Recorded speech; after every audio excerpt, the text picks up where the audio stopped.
Welcome back बच्चों। पढ़ेगा भारत तभी तो आगे बढ़ेगा भारत। तो इस आगे बढ़ने के क्रम में आज हम पढ़ने वाले हैं क्यूरियोसिटी क्लास 7 का 4th चैप्टर, जिसका नाम है the world of metals and non metals. और ये चैप्टर बहुत ही इंटरेस्टिंग है। क्यों? क्योंकि मेटल्स और नॉन मेटल्स हमारे घर में या हमारे आसपास में हर जगह पाए जाते हैं और हम हर दिन उनको यूज़ करते हैं। तो चलिए आज हम पढ़ते हैं मेटल्स और नॉन मेटल्स के बारे में। ठीक है? तो यहाँ पे ये चैप्टर स्टार्ट होता है। दो बच्चे हैं, यशवंत और आनंदी, जो हैं राजस्थान में रहते हैं एक विलेज में। तो उनको स्कूल से एक प्रोजेक्ट मिला है, जैसे आपको मिलता है आपका एमडीपी प्रोजेक्ट, तो उनको भी एक प्रोजेक्ट मिला है क्राफ्ट्स पर्सन जो होते हैं उनके बारे में। तो ये अपने दादाजी को रिक्वेस्ट करते हैं कि हमें आप गांव में लेके चलिए और वहाँ पे क्राफ्ट्समैन जो है उनके बारे में हमें कुछ बताइए या दिखाइए। तो उनके जो दादाजी हैं उनको लेकर एक लोकल आयरन स्मिथ के पास जाते हैं वहाँ पे जो है। और वहाँ पे वो क्या देखते हैं कि एक आयरन स्मिथ है यहाँ पे। ये वाला अगर हम ये देखें ये पिक्चर, तो यहाँ पे एक आयरन स्मिथ है और ये उसकी वाइफ है। वो क्या कर रहा है, उसकी वाइफ क्या कर रही है कि यहाँ से इसको घुमा के, यहाँ से हवा यहाँ से आ रहा है और ये हवा के कारण यहाँ पे कोयला जो है वो बर्न हो रहा है या उसमें आग सुलग रही है। और ये जो है, जो लोहार है या आयरन स्मिथ है, ये यहाँ पे ब्लैक स्मिथ इसके अंदर में लोहे के टुकड़े डाल रहा है। और फिर इस लोहे के टुकड़े जब गर्म हो जाते हैं तो उनको टोंक से पकड़ के और उनको हैमर से पीट रहा है। तो हैमर से क्यों पीट रहा है? ये लोग कंफ्यूज हो गए। बच्चे हैं, इनको तो पता नहीं है। लेकिन हैमर से पीटने के पीछे हमारे जो मेटल्स हैं उनकी एक प्रॉपर्टी है। क्या? मैलिएबल होते हैं। मैलिबिलिटी करके एक मेटल्स की प्रॉपर्टी होती है, जिसके कारण जो हम मेटल्स को आयरन या जो भी मेटल्स हैं उनको शीट्स में बदल सकते हैं पीट पीट के। तो मैलिबिलिटी एक प्रॉपर्टी है जिसमें हम कंप्रेस मतलब दबा के उसको, अगर दबाएं दोनों साइड से तो वो पतले होते चले जाएंगे और शीट्स में बदल जाएंगे। तो एक 3D फिगर जो है एक 2D फिगर में बदल जाएगा। मतलब कागज के जो टुकड़ा रहता है या कागज के जो आपके पेजेस रहते हैं उसकी तरह हम उसको बदल सकते हैं मेटल्स को, अगर, क्योंकि उनकी एक प्रॉपर्टी होती है मैलिबिलिटी। तो आपके घर में जो खाना रखने के लिए या रोटियां रखने के लिए एल्युमिनियम फॉइल्स होते हैं, वो भी मैलिबिलिटी प्रॉपर्टी के कारण ही हम इस्तेमाल कर पाते हैं। इसके कारण इसके बाद जो रहते हैं मिठाइयाँ रहती हैं, उनको भी हम चांदी का उस पर ये वर्क लगाते हैं, तो वो भी मैलिबिलिटी प्रॉपर्टी के कारण हम यूज़ कर सकते हैं। और ये जो लोहार है, ये भी मैलिबिलिटी प्रॉपर्टी को यूज़ करके उनको ठोक ठोक के दबा दबा के उनको शेप दे दे रहा है। और ये आप सोचोगे फिर ये गर्म क्यों कर रहा है, ऐसे भी ठोक सकता है। लेकिन लोहा जब गर्म होता है तभी उस पर चोट करना चाहिए। क्यों? क्योंकि वो थोड़ा सॉफ्ट हो जाता है गर्म होने से। बाकी लोग जब गर्म होते हैं तो गुस्सा हो जाते हैं, लेकिन लोहा जो है वो गर्म होके सॉफ्ट हो जाता है और उसको दबा के पतला करना आसान हो जाता है। तो इसलिए ये दबा के इसको ठोक ठोक के पतला कर रहा है। तो यहाँ पे हमें क्या पता चला? एक प्रॉपर्टी के बारे में पता चला, मैलिबल होते हैं जो मेटल्स होते हैं। इसके बाद यहाँ पे इन्होंने क्या, इसने भी पूछा कि why are you beating it. या आनंदी जो है, तब इसने बताया कि उसको पीट पीट के हम उसको आराम से शेप दे सकते हैं। ठीक है? तो ये एक प्रॉपर्टी आ गया मैलिबिलिटी। तो चलिए ये मैलिबिलिटी प्रॉपर्टी को हम एक बार देख लेते हैं कि इसमें क्या लिखा हुआ है। तो मैलिबिलिटी इज अ प्रॉपर्टी, यहाँ पे डिफाइन नहीं किया हुआ है, लेकिन यहाँ पे एक और चीज़ लिखी हुई है। इसमें लिखा हुआ है आर दे लस्ट्रस। तो यहाँ पे ये क्या हो रहा है कि आप भी अपने घर में इस तरह का हथौड़ा लेके और नेल्स को पीट पीट के ये देख सकते हैं कि वो चपटे हो रहे हैं कि नहीं हो रहे हैं। अगर कोई कोयले का टुकड़ा है या क्ले है, अगर उसको आप पीटेंगे तो वो टूट जाएगा, लेकिन मेटल्स जो होते हैं वो टूटते नहीं हैं, वो चपटे हो जाते हैं। वो मैलिबिलिटी प्रॉपर्टी के कारण होता है। तो ऐसी प्रॉपर्टी जिसके कारण मेटल्स को जब कंप्रेस करते हैं या पीटते हैं तो वो जाके पतले होते चले जाते हैं और शीट्स में बदल जाते हैं, that property is known as malleability. ठीक है? इसके अलावा यहाँ पे एक चार्ट दिया हुआ है, आपकी जो यहाँ पे चैप्टर है इसमें दिया हुआ है, बहुत सारे यहाँ ऑब्जेक्ट्स दिए हुए हैं और यहाँ पे प्रॉपर्टीज दिए हुए हैं, कुछ प्रॉपर्टीज दिए हुए हैं और यहाँ पे ये चार्ट भरना है हमें। वो लस्ट्रस है कि नॉन लस्ट्रस है, हार्ड है या सॉफ्ट है, या हैमर करने से वो फ्लैट होते हैं कि नहीं होते हैं। तो ये सारे जो प्रॉपर्टीज़ है ये मेटल के प्रॉपर्टीज़ हैं। तो पहला हमने देख लिया कि हैमर करने वाले प्रॉपर्टी से अगर वो पतला होता है, फ्लैटन होता है, तो क्या हो गया, दैट इज मैलिबिलिटी प्रॉपर्टी। यहाँ पे मैलिबल देख रहे हैं कि मैलेबल है कि नहीं है। दूसरी प्रॉपर्टी क्या होती है मेटल्स की, कि वो हार्ड होते हैं। मेटल्स के हार्ड होने का क्या मतलब है, कि उनको हम आसानी से स्क्रैच नहीं कर सकते हैं या उसको आसानी से ब्रेक नहीं कर सकते हैं। तो स्क्रैच रेजिस्टेंस होते हैं, अगर बहुत ज़्यादा किसी चीज़ से खरोच दिया तब तो हो जाएगा, लेकिन नॉर्मली वो हार्ड होते हैं और स्क्रैच उनमें आसानी से नहीं हम कर सकते हैं। तीसरी प्रॉपर्टी क्या है, कि मेटल्स जो होते हैं लस्ट्रस होते हैं। अब लस्ट्रस होने का क्या मतलब हुआ, लस्ट्रस होने का मतलब हुआ कि उनमें शाइन रहता है, जैसे गोल्ड के अंदर में शाइन रहता है या फिर सिल्वर के अंदर में शाइन रहता है। तो मेटल्स के अंदर में हल्का शाइन रहता है, जिसके कारण वो लाइट को रिफ्लेक्ट करते हैं और उस रिफ्लेक्शन के कारण ही वो शाइन करते हैं। तो मेटल्स एक और प्रॉपर्टी हमने देखा, लस्ट्रस होते हैं। तो हमने कितनी सारी प्रॉपर्टीज देख ली, मैलिएबल होते हैं मेटल्स, वो हार्ड होते हैं और वो लस्ट्रस होते हैं। ठीक है, तो ये वाले तीनों प्रॉपर्टी के बारे में जब आप ये चार्ट भरेंगे तो आपको थोड़ा बहुत आइडिया लग जाएगा। कॉपर है, एल्युमिनियम है, आयरन है, कोल है, सल्फर है, ब्लॉक ऑफ वुड है। तो इसमें कॉपर जो होता है, एल्युमिनियम और ये आयरन जो है वो मेटल्स हैं, साथ ही ये कोल, सल्फर और वुड जो है वो नॉन मेटल्स हैं। तो इससे आपको पता चल जाएगा कि मेटल्स की क्या प्रॉपर्टीज़ हैं और वो कैसे फिजिकल प्रॉपर्टीज़ उनका मेटल्स का, इससे थोड़ा आइडिया लग जाएगा। ठीक है, अब मैलिबिलिटी का प्रॉपर्टी हमने देख लिया। इसमें एक और ये दिया हुआ है आपके चैप्टर में कि gold and silver are most malleable metals, मतलब सबसे ज़्यादा वो मैलिएबल रहते हैं, सबसे ज़्यादा पतली शीटों में आसानी से बदल सकते हैं। ठीक है, तो मैलिबिलिटी के बारे में हम देख लिया। अब यहाँ पे हम देखते हैं दूसरी प्रॉपर्टी है, यहाँ पे एक और ये दिया हुआ है आपका, इसका पहले impact of iron on progress of civilization in India.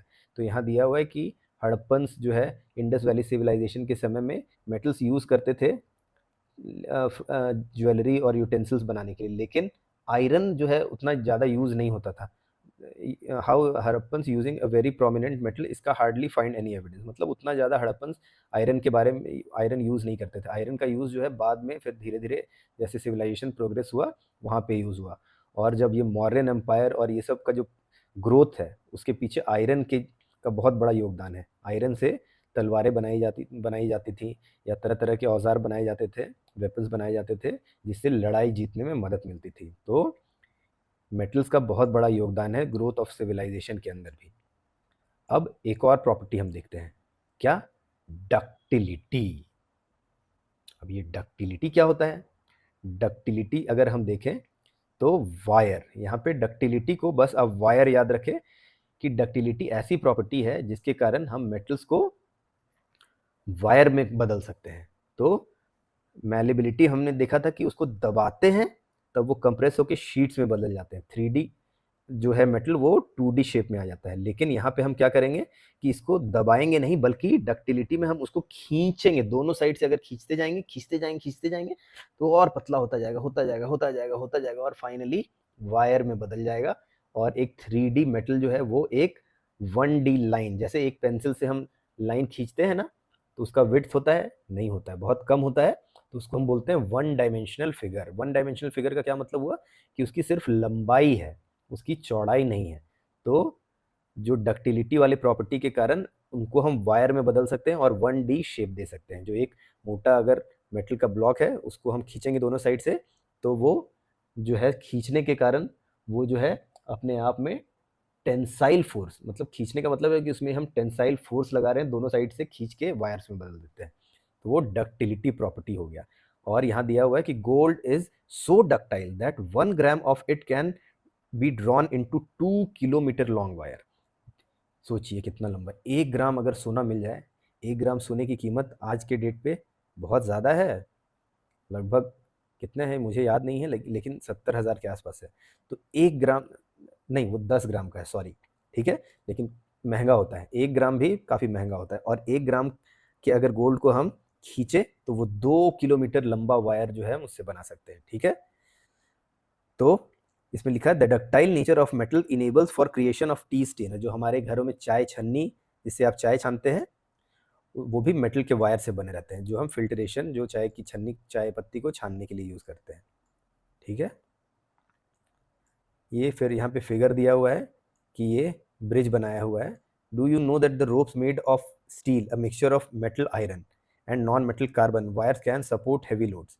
तो स्टील जो है एक तरह का एलॉय है जो मेटल्स, जो आयरन और नॉन मेटल, एक कार्बन जो है एक नॉन मेटल है, उन दोनों के कॉम्बिनेशन से बनता है और बहुत ही स्ट्रांग रहता है। रस्ट भी उसमें बहुत, रस्ट भी नहीं लगता है, ठीक है। और कितने हैवी ये लोड को उठा सकता है। तो सोचिए मेटल्स और नॉन मेटल्स का कितना बड़ा योगदान है हमारे डेवलपमेंट में। इसके अलावा एक बहुत ही इम्पॉर्टेंट प्रॉपर्टी है, और जो हम जैसे हमारे जैसे बच्चे जो हैं आपके स्कूल में, उनको बहुत ही अच्छा लगता है। क्या? वो जब स्कूल की जब घंटी बजती है, टन टन टन टन, हो गई छुट्टी, तब वो जो है कानों में सुनने में कितना आनंद आता है आपको कि अरे अब छुट्टी हो गई, अब भागो। या छुट्टी नहीं भी हुई है तो लंच ब्रेक हो गया है या आपका स्पोर्ट्स ब्रेक हो गया है, तो ये घंटी की आवाज़ जो है कितनी सुरीली लगती है, कितनी अच्छी लगती है। मंदिरों में भी जब घंटी बजती है तब हमें भगवान की याद आती है। तो घंटी बजना या सिक्के की खनक कितनी अच्छी लगती है, किसको अच्छी नहीं लगती है? खन खन खन खन, ये जो आवाज़ होती है, इस प्रॉपर्टी को हम बोलते हैं सोनोरिटी, जिसके कारण जो है मेटल्स को अगर हम पीटते हैं तो एक तरह के टन टन की जो आवाज़ आती है, उस प्रॉपर्टी को हम बोलते हैं सोनोरिटी। ये नॉन मेटल्स, अगर वुड को अगर हम ठोकेंगे तो उस तरह की आवाज़ आएगी क्या? नहीं। देखिए ये नॉन मेटल, मैंने टीवी के रिमोट को यहाँ ठोका तो आवाज़ नहीं आई। इसी तरह अगर हम घंटी को बजाते हैं तब टन टन टन की जो आवाज़ आती है, वो जो होती है वो मेटल्स की आवाज़ होती है। जैसे ये वाली आवाज़ जो है, ये जो है आवाज़, ये है मेटल्स की आवाज़। तो ये प्रॉपर्टी हो गया मेटल्स का, सोनोरिटी, ठीक है। अब यहाँ पे एक ये आदमी है, वो देखिए इसने क्या किया है, यहाँ पे वो एक स्टिक लिया हुआ है, ब्लाइंड आदमी, और वो ठोक ठोक के पता कर पा रहा है कि वो जो चीज़ से टकरा रहा है, जिस उसकी छड़ी, वो मेटल है कि नॉन मेटल है। तो ये सब प्रॉपर्टीज़ के डेली जो है प्रैक्टिकल यूजेस भी हैं, ठीक है। अभी चलिए, oh the ringing sound of my ghungroos is also due to sonority of metal. जो पायल जो है पैरों में बंधन, ये जो घुंघरू है वो भी जो है सोनोरिटी के कारण है। यहाँ पे यह जो टन टन टन टन स्कूल की जो घंटी है वो भी सोनोरिटी वाली प्रॉपर्टी है, ठीक है। इसके अलावा जब हम डेली घर में, अपने घरों में जब खाना बनता है, तब आपने देखा होगा कि जो जितने भी बर्तन हैं, मैक्सिमम जो बर्तन रहते हैं वो किसके रहते हैं? वो मेटल्स के रहते हैं। तो आयरन के रहते हैं, कॉपर के रहते हैं, एल्युमिनियम के रहते हैं, ये सब जो रहते हैं बर्तन, क्यों हम वही मेटल्स ही क्यों यूज़ करते हैं, कभी सोचा है? और उसके हैंडल्स जो देखिएगा, वो हैंडल जो रहते हैं बच्चों, वो रहते हैं नॉन मेटल्स के। वो जो रहते हैं वो चाहे वुड का रहेगा या फिर प्लास्टिक का रहेगा। क्यों? तो वो कंडक्शन ऑफ हीट प्रॉपर्टी जो है उसके कारण। मेटल्स जो are very good conductor of heat, ठीक है। इसके साथ ही metals are very good conductors of electricity also.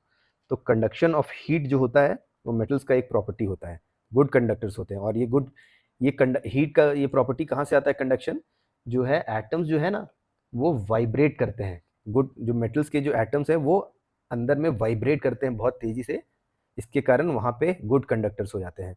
जो बाकी नॉन मेटल्स है उनके जो है एटम्स उतना अच्छे से वाइब्रेट नहीं कर पाते हैं। तो ये भी एक गुड कंडक्टर है, और इसके साथ ही एक गुड कंडक्टर ऑफ इलेक्ट्रिसिटी भी है। तब जब हमने इलेक्ट्रिसिटी वाला चैप्टर पढ़ा था, तब वहाँ पे पढ़ा था कि मेटल्स के अंदर में क्या रहते हैं? Free electrons. और वो फ्री इलेक्ट्रॉन्स जो है इलेक्ट्रिक जो करंट है उसको इधर से उधर लेके जाने में मदद करते हैं। तो फ्री इलेक्ट्रॉन्स जो है वही इलेक्ट्रिक करंट में बदल जाते हैं जब हम उसमें पोटेंशियल डिफरेंस लगाते हैं एक साइड से दूसरी साइड। तो पोटेंशियल डिफरेंस के कारण फ्री इलेक्ट्रॉन्स का वहाँ पे रोल होता है। लेकिन कंडक्शन ऑफ हीट के अंदर में जो है वाइब्रेशन ऑफ एटम्स का यूज़ होता है। तो metals are good conductor of heat and electricity. तो यहाँ पे एक गर्म पानी, खौलता हुआ पानी आप ट्राई कर सकते हैं। यहाँ पे पानी आप किसी बड़े के सुपरविजन में ये करके, और यहाँ पे एक मेटल का स्पून और एक वुडन स्पून, दोनों को पानी में डिप करें और दोनों को ऊपर में पकड़ें। तो ऊपर में जैसे ही पकड़ेंगे तो आप देखेंगे कि कुछ ही सेकंडों में जो है ये मेटल वाला जो स्पून है आपको गर्म लगने लगेगा, लेकिन वुडन वाला जो स्पून है वो गर्म नहीं लगेगा। तो वुडन स्पून जो है it is not a good conductor of heat, लेकिन मेटल स्पून क्या है? It is a good conductor of heat, ठीक है। तो बहुत सारी हमने प्रॉपर्टीज़ देखी। हमने देखा कि मेटल जो होते हैं मैलिएबल होते हैं, दे आर डक्टाइल, सोनोरस होते हैं, वो हार्ड होते हैं, उनके अंदर लश्यर होता है, and they are good conductor of heat and electricity. ठीक है, तो कंडक्शन ऑफ इलेक्ट्रिसिटी के बारे में भी दिया हुआ है कि जो मेटल्स जो होते हैं वो गुड कंडक्टर ऑफ इलेक्ट्रिसिटी, जो फ्री इलेक्ट्रॉन्स के कारण आता है। ये हमने पहले भी पढ़ा था, तो आप उस चैप्टर को रिवाइज करेंगे तो ज़्यादा आपको समझ में आएगा कि इंसुलेटर्स क्या होते हैं और गुड कंडक्टर और बैड कंडक्टर्स क्या होते हैं। और जो भी वो रबर का जो आइटम हम पहनते हैं या प्लास्टिक जो रहता है वो बैड कंडक्टर ऑफ इलेक्ट्रिसिटी रहते हैं, जिनके कारण हमें झटका नहीं लगता है। तो जब हम चप्पल पहनते हैं कोई भी इलेक्ट्रिकल इक्विपमेंट को यूज़ करते समय, वो क्यों करते हैं? क्योंकि वो इंसुलेटर्स होते हैं और हमें झटका लगने से बचाते हैं। ठीक है, चलिए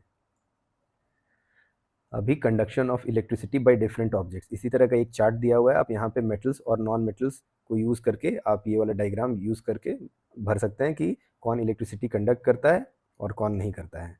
ठीक है, तो ये आपके लिए एक्सरसाइज है। चलिए अभी ये हो गया, अभी तक जो हमने देखा वो था फिजिकल प्रॉपर्टीज ऑफ जो है मेटल्स एंड नॉन मेटल्स जो था। तो जो प्रॉपर्टीज जो मेटल्स दिखा रहे हैं वो नॉन मेटल्स नहीं दिखाते हैं। तो malleable, ductile, sonority, hardness, lustre, ये good conductors of heat and electricity, ये मेटल्स की प्रॉपर्टी हैं। अगर ये प्रॉपर्टीज कोई नहीं दिखा रहा है एलिमेंट तो वो नॉन मेटल हो गया। ठीक है, तो ये थे फिजिकल प्रॉपर्टी, मतलब बाहरी जो हम देख सकते हैं उसके अंदर जो एटम्स के अंदर में कोई चेंज नहीं आता है। अब हम थोड़ा सा आगे जाते हैं और यहाँ पे देखते हैं केमिकल प्रॉपर्टीज़ के बारे में।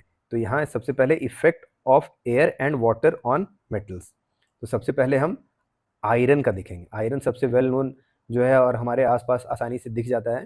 तो हमने बहुत बार देखा होगा कि ये क्या होता है कि हमारे जो घरों में जो आयरन का ये कुछ रखा हुआ है, नेल्स रखे हुए हैं, तो उनमें जंग लग जाता है, जो है रस्ट आ जाता है। वो क्यों होता है? वो केमिकल रिएक्शन होता है। तो केमिकल रिएक्शन के कारण क्या होता है कि उस पर आयरन जो है वो मॉइस्चर और एयर के साथ रिएक्ट करके उस पर आयरन ऑक्साइड बन जाता है और जो ब्राउन कलर का एक लेयर बन जाता है और धीरे धीरे आयरन को करोड कर देता है। धीरे धीरे करके अगर लंबे टाइम तक छोड़ दे तो वो खराब हो जाएगा। तो वो जो है केमिकल प्रॉपर्टी या केमिकल रिएक्शन के कारण होता है मेटल्स के। तो मेटल्स जो है वो कोरोजन होता है। अब यहाँ आयरन के केस में यहाँ पे आपका एक ये दिया हुआ है कि एक एक्सपेरिमेंट दिया हुआ है। तो यहाँ क्या किया है कि ये पहला वाला है, ये जो है ए, ये पहला वाला है। इसमें नेल को जो है यहाँ पे इसके अंदर में डाला है धागे से बांधकर, और यहाँ सिलिका जेल जो है ये डाला गया है। सिलिका जेल क्यों डाला गया है? क्योंकि वो अंदर का मॉइस्चर जो है वो एब्जॉर्ब कर लेगा। तो पहले वाले में हमने मॉइस्चर से कट ऑफ कर दिया, एयर है मॉइस्चर नहीं है। दूसरे वाले में क्या किया कि ऑयल डाला है। ऑयल से क्या हुआ कि हमने ऑयल का एक लेयर डाल देने से ये एयर के कांटेक्ट से हट गया नीचे का, और ये आयरन नेल वाटर में है, इसको वाटर मिल रहा है लेकिन एयर नहीं मिल रहा है। यहाँ पे क्या हो रहा था कि एयर मिल रहा था, वाटर नहीं मिल रहा था। और तीसरे में क्या हो रहा है? तीसरे में उसको वाटर भी मिल रहा है और एयर भी मिल रहा है। तो वाटर और एयर दोनों मिलने के कारण हम देखेंगे इसमें कि ये वाला जो सी है, सी के अंदर में ही जो नेल है वो रस्ट करेगा, बाकी दोनों केसेस में रस्टिंग नहीं होगा। तो रस्टिंग के लिए मॉइस्चर और एयर दोनों रिक्वायर्ड होते हैं। तो इसको प्रिवेंट करते हैं। जब हम रस्टिंग को अगर प्रिवेंट करना चाहते हैं, अगर हमारे घरों में कोई लोहे के गेट लगे हैं या ग्रिल लगे हैं या विंडोज़ अगर लोहे के हैं, तो उनको हम हर साल लगभग पेंट करते हैं। पेंट करने से क्या होता है? या तो हम एयर का कांटेक्ट काट देंगे या फिर हम मॉइस्चर से कांटेक्ट काट देंगे। अगर दोनों या दोनों का काट देंगे तो प्रिवेंट करने के लिए हम ग्रीसिंग कर सकते हैं, पेंटिंग कर सकते हैं, गैल्वेनाइजिंग कर सकते हैं। तो ये सब जो चीज़ें हैं वो मॉइस्चर और एयर के कांटेक्ट को काटने के लिए होता है।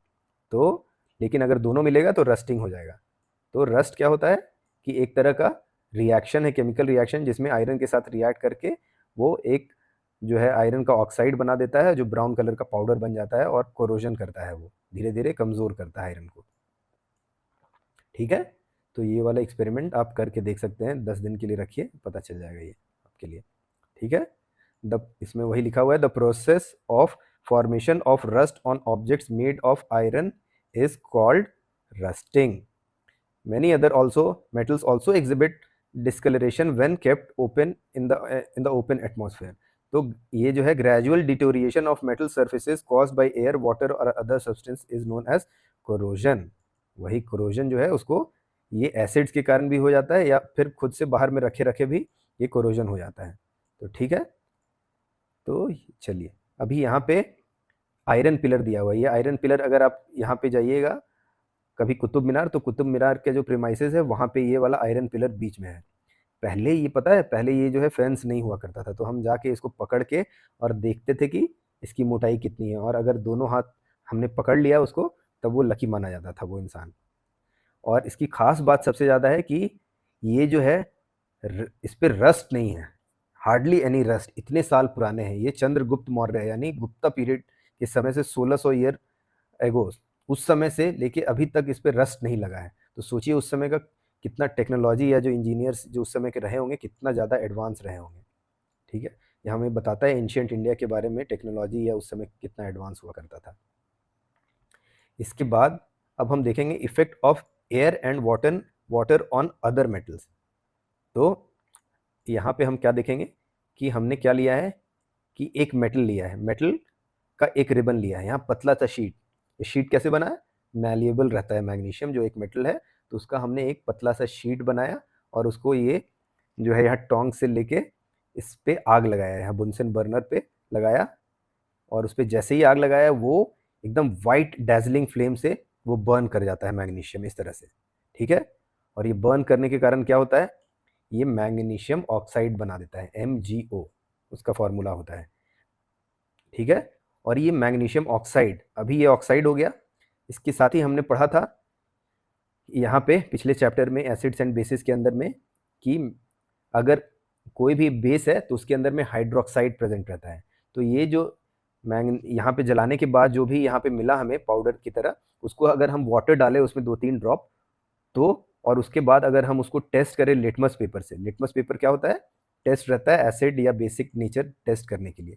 तो हम क्या देखते हैं कि ये जो ड्रॉप्स ऑफ वाटर डालने के बाद यहाँ पे अगर लिटमस पेपर डालते हैं तो क्या होता है कि ये रेड लिटमस पेपर जो है ये ब्लू में कन्वर्ट हो जाता है, यहाँ रेड लिटमस पेपर ब्लू में कन्वर्ट हो जाता है और ब्लू लिटमस पेपर में कोई चेंज नहीं आता है। तो इससे पता चलता है कि ये जो हमें लास्ट में फाइनल प्रोडक्ट मिला मैग्नीशियम को जलाने के बाद और उसमें वाटर डालने के बाद, तो फाइनल जो प्रोडक्ट मिला वो उसका नेचर है बेसिक इन नेचर। तो आप इंडिकेटर्स वाला अगर चैप्टर अगर ये है यहाँ ऊपर डिस्क्रिप्शन बॉक्स में या फिर हमारे लिंक में दिया हुआ है, तो वहाँ आप जाके देख सकते हैं इंडिकेटर्स वाले चैप्टर में कि लिटमस पेपर या और इंडिकेटर्स हम एसिड या बेसिस के टेस्ट के लिए कैसे यूज़ कर सकते हैं। ठीक है, तो इससे क्या पता चलता है, इससे पता चलता है कि ये जो मेटल्स जो है वो रिएक्ट करके मेटल ऑक्साइड बनाते हैं, और जिनका नेचर जो रहता है अगर उसमें वाटर डालते हैं तो वो बेसिक नेचर रहता है। तो basic is the key word, कि यहाँ पे है oxide metals are basic in nature, तो ये चीज़ आपको याद रखना है। ठीक है, चलिए अभी हम देखते हैं सब्सटेंसेस दैट बिहेव्ड। अभी इसके पहले हम देखते हैं sodium is a metal which is stored in kerosene because it reacts vigorously with oxygen and water. तो सोडियम और पोटेशियम जो है एक ऐसे मेटल्स है जो हाईली रिएक्टिव है, हाईली रिएक्टिव होने के कारण हम उनको वाटर या ऑक्सीजन के कांटेक्ट में नहीं लेके आ सकते हैं। जैसे ही आएगा ये बहुत ज़्यादा विगरस रिएक्शन हो जाएगा, तो उसके कारण हम उसको एक इनर्ट इन्वायरमेंट प्रोवाइड करते हैं और केरोसिन के अंदर में रखते हैं, तो वहाँ पे हम एयर से उसका कॉन्टैक्ट हटा देते हैं। तो storing sodium in kerosene prevents is exposure to moisture and air. ठीक है, तो इसके कारण हम जो सोडियम या पोटेशियम जो है उसको हम स्टोर करने का यही एक तरीका है। इसके अलावा फॉस्फोरस होता है, फॉस्फोरस क्या है, एक नॉन मेटल होता है। सोडियम और पोटेशियम क्या थे, ये मेटल्स थे। इसके अलावा एक चीज़ मैं बताना भूल गया जब हार्डनेस के बारे में हम कर रहे थे कि मेटल्स आर हार्ड, लेकिन सारे मेटल्स जो है वो हार्ड नहीं होते हैं, सारे मेटल्स जो है हार्ड नहीं होते हैं। पोटेशियम और सोडियम ऐसे मेटल्स हैं, पोटेशियम और सोडियम जिनको हम नाइफ से भी कट कर सकते हैं, उसको चाकू लेंगे खटक से काट देंगे तो कट जाएगा। तो ये चीज़ जो है एक्सेप्शंस जितने भी हैं वो आपको याद रखने हैं। इसके अलावा एक और मेटल है जो लिक्विड रहता है रूम टेम्परेचर पे, 25 डिग्री सेंटीग्रेड जो है रूम टेम्परेचर रहता है जनरली। तो उस समय में वो जो रहते हैं एक मेटल जो है वो लिक्विड स्टेट में रहता है, और वो मेटल है, कौन सा मेटल है, मरकरी। ठीक है, चलिए, तो मरकरी एक ऐसा मेटल है जो लिक्विड रहता है, लिक्विड स्टेट में रहता है नॉर्मल रूम टेम्परेचर पे। चलिए अभी हमने मेटल्स के बारे में देखा, अभी हम देखते हैं ऐसे कुछ चीज़ें जो मेटल्स नहीं हैं, substances that behave differently from metals in air and water. तो यहाँ पे हम क्या देखेंगे कि यहाँ पे क्या किया है कि यहाँ पे सल्फर का एक पाउडर लिया है, powdered sulphur in a deflagrating spoon. Sulphur क्या है? एक नॉन मेटल है। दूसरी बात है कि हम जब मेटल्स और नॉन मेटल्स के बारे में हम जब बात कर रहे हैं, तो हम यहाँ पे ध्यान रखना होगा कि ये जो है एलिमेंट्स के बारे में हम बात कर रहे हैं। वुड या जो है प्लास्टिक, ये सब जो एक्चुअल में मेटल नहीं है, लेकिन ये नॉन मेटल्स की कैटेगरी में हम नहीं ट्रीट करेंगे because they are not pure elements. जब हम मेटल्स और नॉन मेटल्स के बारे में बात करेंगे तो प्योर मेटल्स प्योर एलिमेंट्स, जो एलिमेंट्स क्या होते हैं, एलिमेंट्स जो होते हैं फर्दर जो है मतलब अगर उनको करें तो वो प्योर रहते हैं, उसमें किसी और एलिमेंट का मिक्सचर नहीं होता है। तो वो चीज़ें फाइनली हम पढ़ेंगे जब, तो ये चीज़ आपको एक बेसिक चीज़ याद रखना है। तो यहाँ पे हमने क्या लिया है कि एक सल्फर का एक पाउडर जो है एक स्पून में लिया है और इसको जलाया है। इसको जलाया और उसको जलाने के बाद क्या किया कि उसको जलाने के बाद एक गैस के जार में डाल दिया। जैसे ही जलाया तुरंत डाल दिया उसको फट से, और ऊपर से ढक दिया। तो अंदर में जो है उसके फ्लेम्स निकले जलने के बाद। उसके बाद क्या किया कि हमने उस जो फ्लेम्स निकले अंदर में जो कैप्चर हो गया है उसमें वाटर, कुछ ड्रॉप्स ऑफ वाटर डाला उसके अंदर, एडिशन ऑफ वाटर। उसके बाद क्या किया कि एडिशन ऑफ वाटर डालने के बाद फिर हमने वो एसिड बेस वाला जो है टेस्ट किया इसके अंदर, वहाँ पे लिटमस पेपर डाला। इस बार क्या हुआ कि वो जो है रेड लिटमस पेपर जो था वो बेस ब्लू नहीं होने के कारण मतलब ब्लू नहीं हुआ। इस बार जो है रेड वाला जो था वो रेड रह गया, लेकिन ब्लू वाला जो लिटमस पेपर था वो रेड हो गया। तो जो ब्लू लिटमस पेपर अगर रेड कन्वर्ट हो रहा है, इसका मतलब वो जो फाइनल प्रोडक्ट बना that is acidic in nature. ठीक है। तो नॉन मेटल्स जब रिएक्ट करते हैं एयर के साथ तो उनका और फिर वाटर मिलाते हैं उसमें, तो वो जो प्रोडक्ट होता है that is acidic in nature. इसी तरह सल्फर, सल्फर जब रिएक्ट करता है तो सल्फ्यूरस एसिड बना देता है। सल्फर डाइऑक्साइड बनाता है गैस, फिर उसमें वाटर डालते हैं तो वो सल्फ्यूरस एसिड बना, ये सल्फ्यूरस एसिड इज फॉर्म्ड। ठीक है। तो सल्फर हो गया। फिर कार्बन भी इसी तरह रिएक्ट करता है तो कार्बोनिक एसिड बनाता है। तो नॉन मेटल्स रिएक्ट करके ये जो हो जाते हैं, हमारा जो उनका ऑक्साइड्स रहता है वो फाइनली एसिडिक इन नेचर रहते हैं। तो substances like sulfur and phosphorus behave differently with air and water than metals. Phosphorus is stored in water as it catches fire when exposed to atmospheric air. तो sulphur एक ऐसा non metal है जिसको water में रखना पड़ता है, बाहर रखेंगे तो वो फट से आग पकड़ लेगा उसमें। ठीक है। तो उसको दे आर तो non metals are neither malleable nor ductile and they are not sonorous, they are poor conductors of heat and electricity. तो मेटल्स के जितने भी प्रॉपर्टीज थे उनके उलट जितने भी प्रॉपर्टीज हैं ये नॉन मेटल्स के प्रॉपर्टीज है। Some other metals, non metals are oxygen, hydrogen, nitrogen, carbon etcetera. These must not be confused with materials such as plastic, glass, wood, rubber and paper. These materials are not classified as metals or non-metals because they are not elements. तो elements को ही हम categorise करेंगे metals और non metals के इसमें classification में, हम उसको उसमें नहीं कन्वर्ट करेंगे। अब ये जो है हम इसको यहाँ पे दिया हुआ है कि metals are non metals are subcategories of substance called elements. An element is a substance that can not be broken down into simpler substances. मतलब अगर उसको तोड़ेंगे तो ऐसा नहीं है कि लोहा और कार्बन अलग हो जाएगा। अगर स्टील जो है that is not an element, that is an alloy. तो उसको हम अलग अलग, उसके अंदर में दो एलिमेंट है तो उसको हम मेटल और नॉन मेटल की कैटेगरी में नहीं स्टील को लेके आएंगे। आयरन जो उसके अंदर है या कार्बन है तो उसमें आयरन जो है मेटल है और कार्बन जो है नॉन मेटल है। ठीक है। तो पीरियोडिक टेबल जब हम पढ़ेंगे आगे जाके तब हम मेटल्स, नॉन मेटल्स या और भी जितने भी एलिमेंट्स हैं वो हायर क्लासेस में हम पढ़ेंगे। पीरियोडिक टेबल जब पढ़ेंगे तब मैं आपको एक अच्छा सा तरीका भी याद मतलब बताऊंगा, जैसे याद करना बहुत सिंपल हो जाएगा आपको ये periodic table. Are non metals essential in everyday life? अगर ऑक्सीजन आप यूज़ कर रहे हैं तब एसेंशियल है, बिना ऑक्सीजन के अगर आप रह सकते हैं तब एसेंशियल नहीं है। हाँ, तो लिविंग ऑर्गेनिजम्स को तो चाहिए ही। तो जो नॉन मेटल्स वो भी हमारे लाइफ में बहुत अच्छा, बहुत इंपॉर्टेंट रोल प्ले करते हैं। जैसे we breathe in oxygen which is a non metal and without it we will not survive.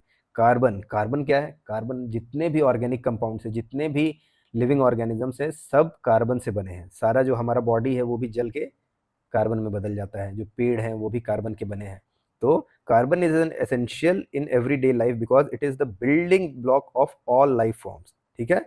It is a की कंपोनेंट ऑफ प्रोटीन फैट्स, तो and it is necessary for growth and energy. इसके अलावा nitrogen क्या है, जो fertilisers है या plant growth के लिए नाइट्रोजन या नाइट्रोजनस फर्टिलाइजर्स बहुत ज़्यादा यूजफुल होते हैं। इसके अलावा है chlorine, chlorine is a non metal used for water purification. इसके अलावा आयोडीन, आयोडीन क्या है, is a non metal apply, ये एंटीसेप्टिक की तरह हम यूज करते हैं। तो नॉन मेटल्स और मेटल्स दोनों का हमारे लाइफ में बहुत ज़्यादा एसेंशियल रोल है और इसके बिना हम रह नहीं सकते हैं। यहाँ पे दिया हुआ है फाइनली कि एलॉय क्या होते हैं। Alloy is a mixture of two or more metals or metals and non metals are important for daily use such as utensils and toys, ठीक है। तो ये वाला जो चैप्टर है यहीं पे समाप्त हो गया। इसमें नटशेल में जो समराइज किया हुआ है वो हम एक बार देख लेते हैं। Metals and non metals are differentiated based on their properties. Metals are lustrous whereas most non metals are non lustrous. Most क्यों बोला है, क्योंकि कुछ जैसे नॉन मेटल्स हैं, जो आयोडीन हो गया, आयोडीन हो गया, ये जो है वो लस्ट्रस होता है, या ग्रेफाइट हो गया वो भी लस्ट्रस होता है, नॉन मेटल है लेकिन ये जो है लस्ट्रस होता है। इसी तरह डायमंड एक नॉन मेटल है लेकिन वो हार्डेस्ट जो है ये एलोट्रोप ऑफ कार्बन है जो नेचर में मिलता है। तो एक्सेप्शंस हर जगह है। जो है डायमंड हो गया, diamond is a very good conductor of heat, ये भी है नॉन मेटल है लेकिन गुड कंडक्टर ऑफ हीट है। तो जितने भी इस तरह के एक्सेप्शन है उनका आप अलग से चार्ट बना के रखा कीजिए, क्योंकि एग्जाम में जब आता है तो बहुत रेडली वो मतलब ये रहता है। जब भी आप मेटल्स के प्रॉपर्टी के बारे में पढ़ेंगे कि मैलिएबल, डक्टाइल, सोनोरिटी, तो उसमें से अगर कोई एक्सेप्शन है, मैलिबिलिटी में कोई ऐसा मेटल है जो मैलिएबल नहीं है तो वो आप लिख लें, डक्टाइल नहीं है तो वो लिख लें, लस्टर नहीं दिखा रहा है तब वो आप लिख लें। इस तरह की जैसे हार्ड है, हार्डनेस का हमने देखा था कि ये जो सोडियम और पोटेशियम है वो हार्ड नहीं होते, नाइफ से भी कट जाते हैं। इसी तरह हमने ये देखा था मरकरी जो है वो क्या था, वो रूम टेम्परेचर पे वो लिक्विड स्टेट में रहता है। तो इस तरह की जो प्रॉपर्टी है वो हमें स्पेशली याद रखनी है और अलग से लिख के रखना है इसको, ठीक है। Metals are generally malleable and ductile, while non-metals don't have these properties. Metals are good conductors of heat and electricity, but non-metals are generally poor conductors of heat and electricity. Metals react with oxygen to produce metal oxide, which are basic in nature. Metal oxide क्या होते हैं, basic in nature है, ये important property है। Non-metals जो है उनके oxides जो है वो acidic in nature होते हैं। Generally non metals do not react with water generally, लेकिन हमने देखा था कि फॉस्फोरस जो है हाईली रिएक्टिव है, उसको हम पानी के अंदर फॉस्फोरस जो है non metals do not react with water, generally non metals do not react with water. अच्छा नहीं, हमने देखा था कि सोडियम, सोडियम जो है और पोटेशियम को हम रखते थे केरोसिन ऑयल में क्योंकि वो वाटर के साथ रिएक्ट करता था, लेकिन फॉस्फोरस को हम वाटर के अंदर में रखते हैं उल्टा। तो generally non metals do not react with water. फिर metal objects get damaged when exposed to moist air and the process is known as corrosion. Metal objects get damaged when exposed to moist air, जो rusting वाला process था वो corrosion का ही एक मतलब प्रकार है। Metals and non metals have wide application in everyday life. तो ये वाला जो चैप्टर है ये यहीं पे समाप्त हो गया। हम आगे जाके इसको ये जो है क्वेश्चन एंड आंसर्स करेंगे। आज के लिए बस इतना ही। आप इस चैप्टर को एक बार फिर से अच्छे से पढ़िए। All the best, thank you, bye bye.